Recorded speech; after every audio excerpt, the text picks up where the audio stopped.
Alright guys, welcome back to another episode. Just met the fisheries officers and he watches my videos, so he hooked me up with some measurers, which is good because I just made some markings on my pole spear before I came out here because I forgot my measurers, so it's good to get some official ones and have a good yarn. Apparently they don't give these away anymore, so yeah, you got to buy them now. Alright, so this mission we're heading out with limited equipment. We've got the pole spear and the bare hands. Hoping to get some crayfish, some power, because we've got a family dinner coming up and it'd be good to put some kai on the table.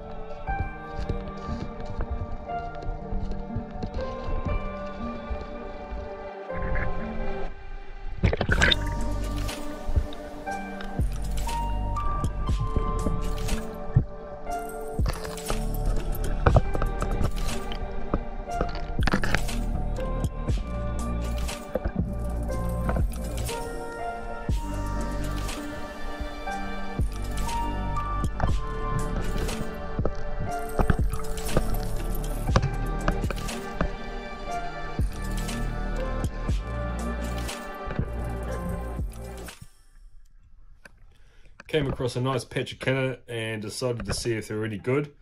Unfortunately, it was just coming out of spawning season, so they were all in really poor condition. So I didn't end up eating this one. Bellied it up for some fish, and it actually brought in this blue mocky, which I was contemplating shooting. Decided I didn't really need it, so let it swim, and I swam in the opposite direction in search of some other species.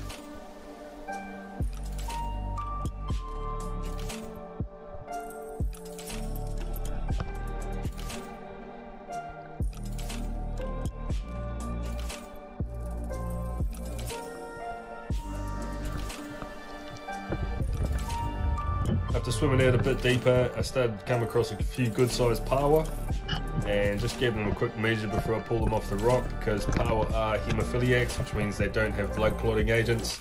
So if they do start to bleed, they won't stop, they'll bleed out and die. So always make sure it's legal size before you pluck it off the rock.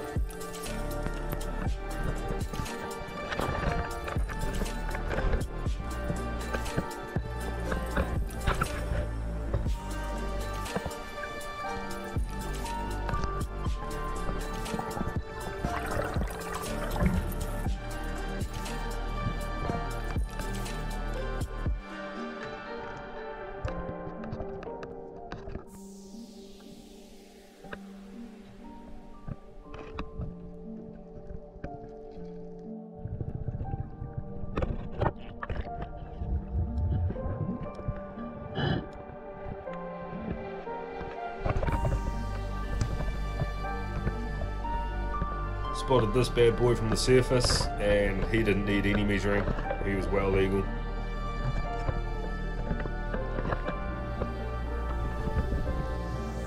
It was at this point when I realised that this was going to be a challenging dive, not because it's hard to find a feed, but because I don't have a catch bag to put it into. So I'm here, you can see I'm juggling paua, trying to figure out what I'm going to do, and I decided I was just going to find a spot, mark it with the pole spear and stash the paua until I was finished diving in the area. So I dived down to find a nice little crack to put my paua in, looking around and stumbled across a few crayfish.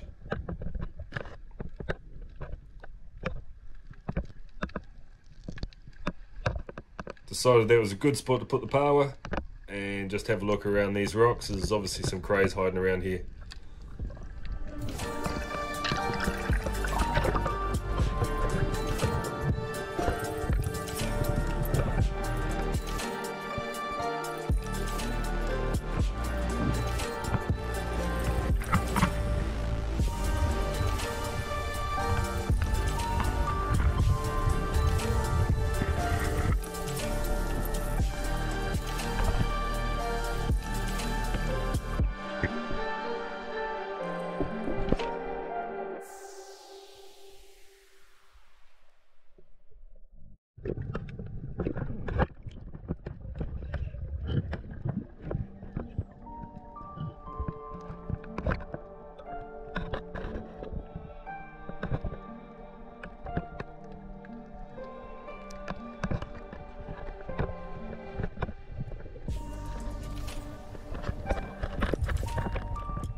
reason I was diving with limited gear on this one is because I had just flown up for visiting family and I was pretty restricted on luggage.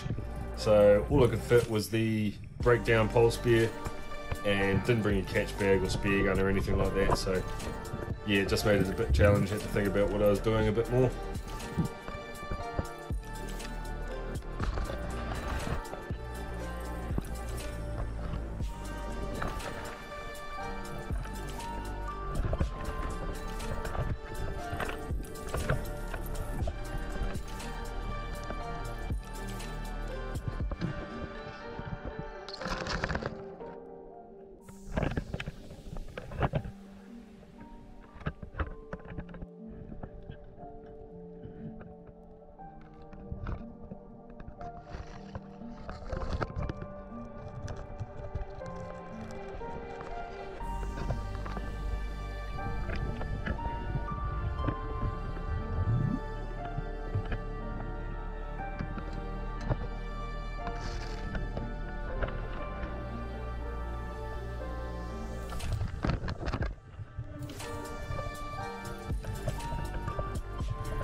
Alright, there we go. A couple hours in the water, 6 crayfish and a couple paua. I grew up in Wellington and every time I come back here it just amazes me how productive this place stays. I mean, the main road is right there, literally 10 meters behind me, and you walk down into the water and there's crayfish and paua right there on the doorstep. It still blows me away, especially considering the population here and the amount of divers that are harvesting from these areas. I mean, it's hard to say I've seen a significant change in the last 10 years. There might be some localized depletion, but in terms of overall productivity, it's still up there with some of the best in the country for accessibility. And yeah, I mean, you guys in Wellington, so lucky to have this right there. Such a good resource. So remember to look after it. We've got a family and friend dinner coming up, so we've got enough crays for that.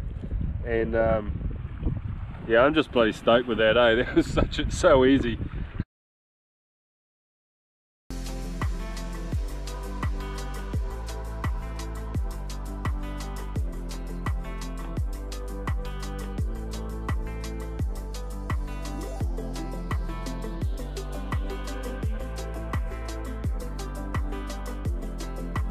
Alright guys, so we had our family feast and it was absolutely bloody delicious. But we had so much food by the time everyone brought some stuff that we didn't actually end up cooking all those crayfish. So we brought a couple home and it was a perfect excuse to bring the kids down the beach and cook up some food on the fire. So that's what we're doing. That's what we got.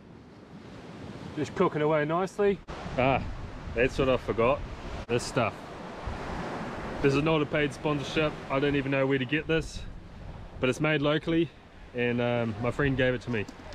It's a spicy Thai chili, so hot it burns twice, and yeah, all good stuff in it, just straight ingredients, no bullshit.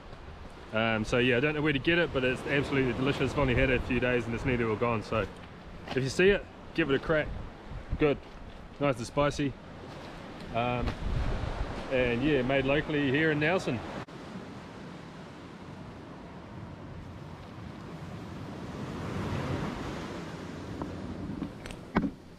It's a big chunk. Try and spread that out a bit.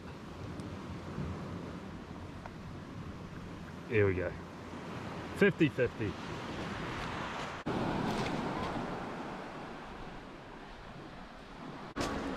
Alright, the two closest to you guys are not spicy. So grab one of those each. I see it. What spice did you put on yours? Sweet chili. Aww. How did we eat it? Well, I definitely went way too out of the sauce, guys. Oh, it's spicy. Anyway, it's good. It was pretty good. Just gonna wait for our banana splits. Then we'll probably pack up and get out of here. What's that white thing? Here's banana. Banana splits, chocolate, goodness. Alright guys, that's us for this video. Hope you like this one. Beautiful night, beautiful evening. It's getting into winter now, there's crisp cold nights. And I do like Nelson this time of year, even though the diving sucks. But yeah, thanks for watching this one guys. If you liked it, give it a like and we'll catch you in the next video.